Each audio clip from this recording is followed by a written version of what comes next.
सर्वांना नमो बुद्धाय, जय भीम। मी प्रतीक सुनील मोरे, नांदेड येथील सामाजिक कार्यकर्ता आहे।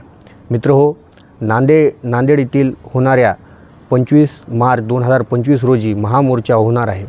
त्या मोर्चामध्ये बिहार येथील गया येथील जे महाबोधी महाविहार आहे, या महाविहाराची जे मॅनेजमेंट कमिटीची जी ॲक्ट आहे 49ची, ही ॲक्ट रद्द करण्यासाठी हा महामोर्चा होणार आहे। मित्रहो, त्याचबरोबर प्रमुख जी त्याच्यामध्ये मागण्या आहेत की ती जे काही महाविहाराची कमिटी आहे ती कमिटी बौद्धांच्या ताब्यात देण्यात यावी, अशी बी प्रमुख मागणी आहे। त्यासोबत त्या कॅम्पसमध्ये महाबोधी महाविहाराच्या जे प्रांगण आहे, त्या प्रांगणामध्ये अंधश्रद्धाला जे काही प्रोत्साहन देणारे कर्मकांड आहेत, हे असे कर्मकांड होतात, तर ह्याच्यावर पण बंदी लागली पाहिजे। असे काही प्रमुख मागण्यासाठी आपण सर्व नांदेड येथील सर्व राजकीय नेते, सामाजिक संघटना ह्याच्यातर्फे हे मोर्चा आयोजित करण्यात आलेला आहे।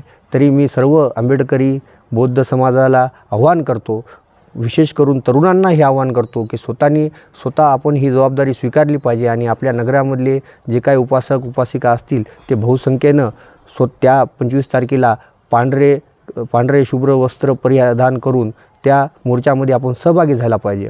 या मोर्चाचं जे काही नियोजित जागा आहे ती आपले नवा मोंढा येथील कृषी उत्पन्न बाजार समितीचं मैदानापासून महात्मा फुले दंपत्यांच्या पुतळ्याजवळ आणि तिथनं छत्रपती शिवाजी महाराज यांच्या पुतळ्याजवळ, तिथनं डॉक्टर बाबासाहेब आंबेडकर यांच्या पुतळ्याला अभिवादन करून कलेक्टर ऑफिसला विसर्जित होणार आहे।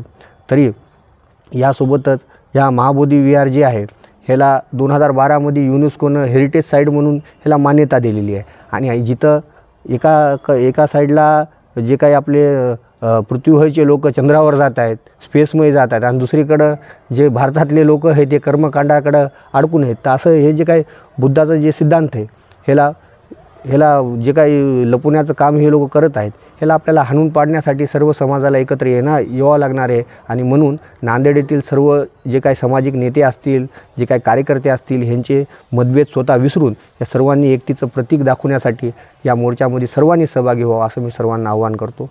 परत एकदा जय भीम।